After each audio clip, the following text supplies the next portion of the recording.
اعوذ باللہ من الشیطان الرجیم بسم اللہ الرحمن الرحیم ارأیت من اتخذ الہہ ہواہ، یہ مضمون قرآن میں پھر آگے بھی آئے گا، لیکن اب نوٹ کر لیجئے اس کو۔ شرک کی یہ ایک اہم قسم ہے۔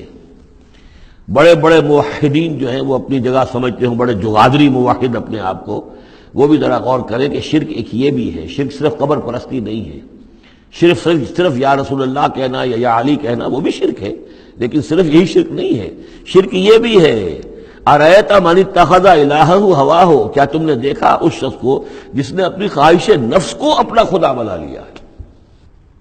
نفس کہتا ہے مجھے یہ چاہیے، آپ کا دماغ بتا دیتا ہے دیکھو یہ حرام ہے، لیکن آپ نفس کا حکم مانگتے ہیں، اللہ کے حکم کو پیچھے ڈال دیتے ہیں۔ کون معبود ہوا آپ کا؟ اللہ معبود ہے یا نفس معبود ہے؟ نفس چاہیے مجھے تو دولت چاہیے، میں نہیں جانتا حلال سے حرام سے، کیا یہ حلال حرام لگا رکھی، یہ مولویوں کے ڈھکوس لے، ٹھیک ہے ہوگا کوئی سود وغیرہ کوئی کبھی ہوتا ہوگا، آج تو چل ہی نہیں سکتا کاروبار سود کے بغیر۔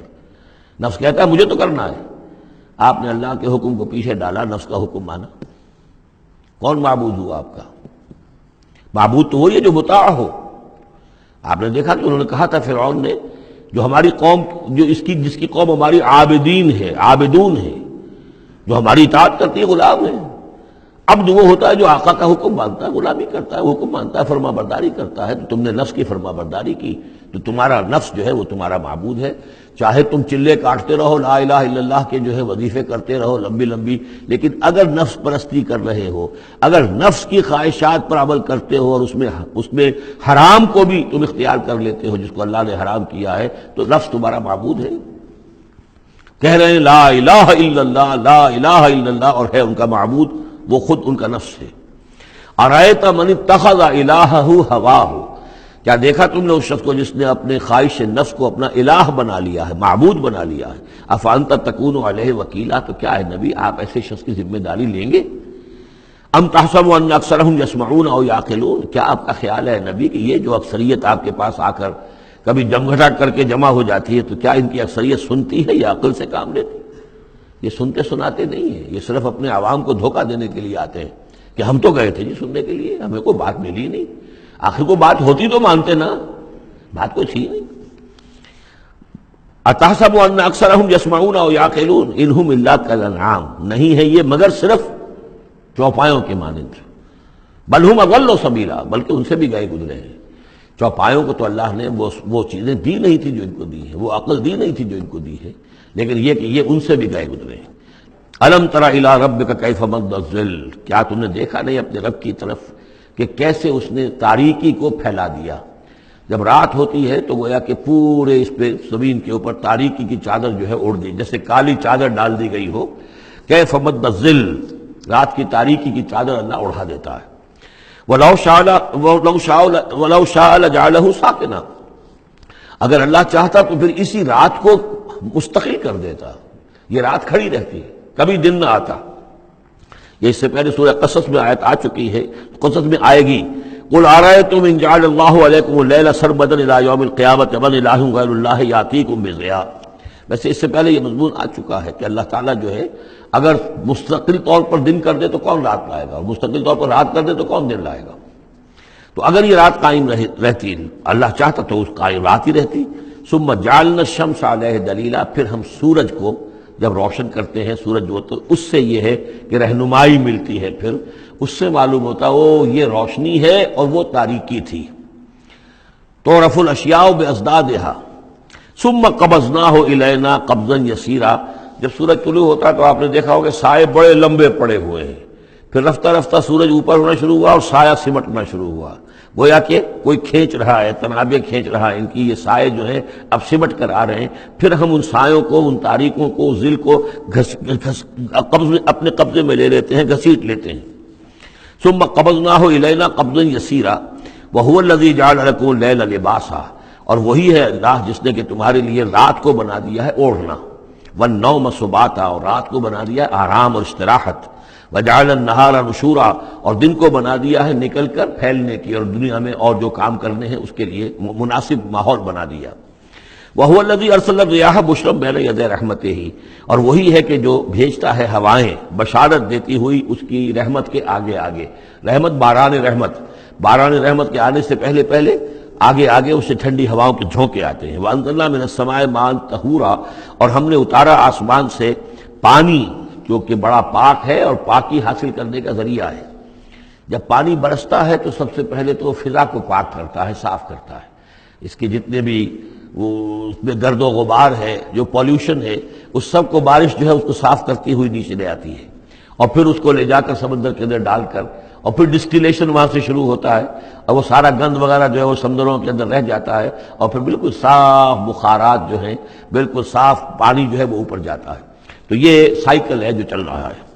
اور یہ پانی ہی پھر اللہ تعالیٰ نے دنیا میں طہارت کے لیے ذریعہ بنا دیا ہے، صفائی کے لیے، پاکی کے لیے. ماء طہورا لنحیی بہ بلدۃ میتا، تاکہ ہم زندہ کریں اس کے ذریعے سے ایک مردہ آبادی کو، مردہ علاقے کو، مردہ زمین کو. ونسقیہ مما خلقنا انعاما وناسیا کثیرا، اور پھر ہم وہ پانی پلاتے ہیں اپنی مخلوقات میں سے جو بہت سے چوپائے ہیں اور بہت سے انسان ہیں.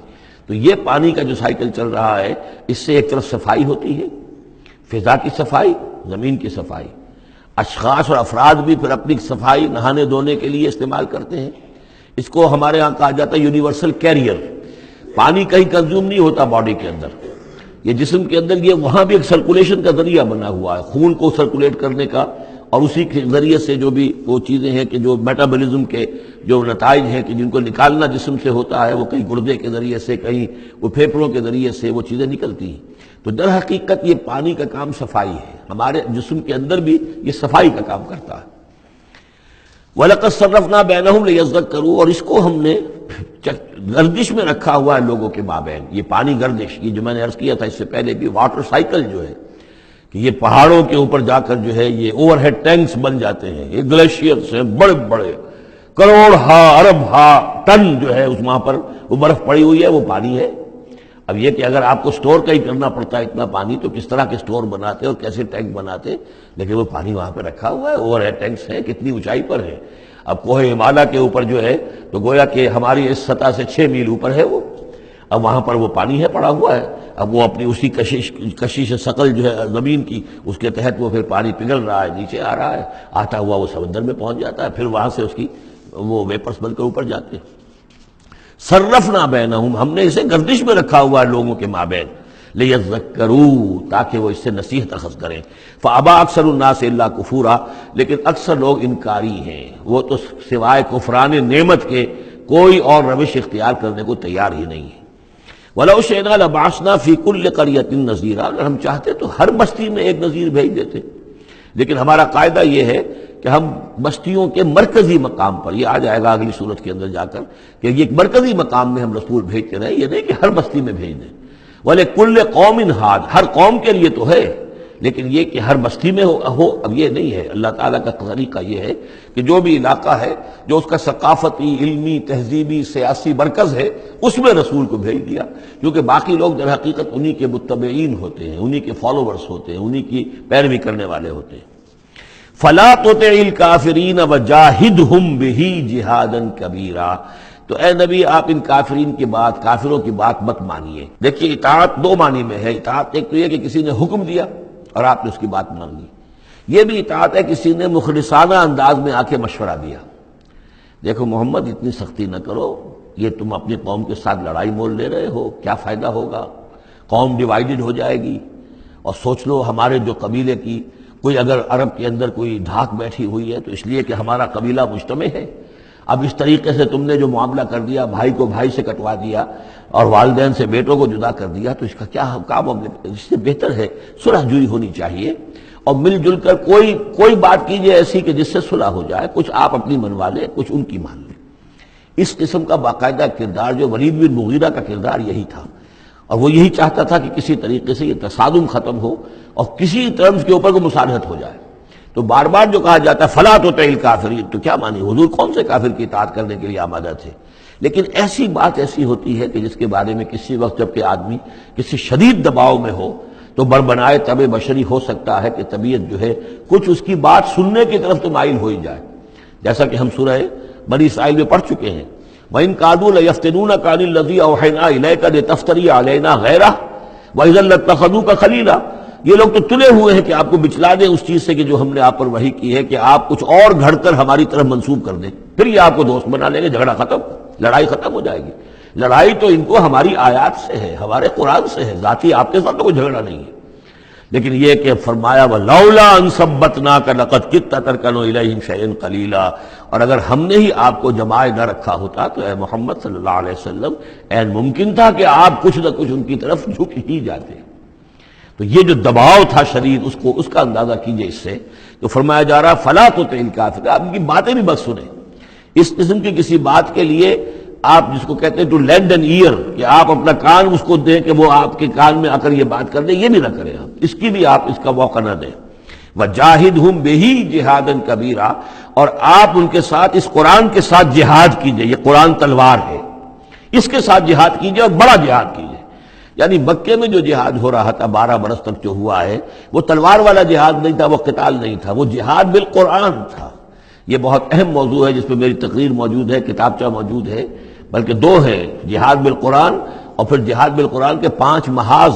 آج بھی ہمارے ہاں جو بھی قومی مسائل ہیں، ملکی مسائل ہیں، ہمارے اس وقت اجتماعی مسائل ہیں، واقعہ یہ ہے کہ ان کے لیے 5 محاذ ہیں جن پر کہ قرآن مجید کی شمشیر ہاتھ میں لے کر جہاد کرنے کی ضرورت ہے.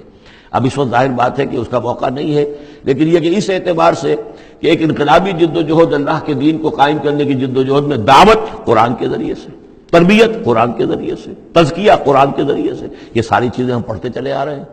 تبشیر قرآن کے ذریعے، انذار قرآن کے ذریعے، تذکیر قرآن کے ذریعے، اور جو سینوں کے اندر کے جو روگ ہیں ان کا علاج قرآن سے، شفاء لما فی الصدور، نصیحت قرآن سے، یہ سارا قرآن سے. تو اس حوالے سے جاہدہم بہ جہادا کبیرا.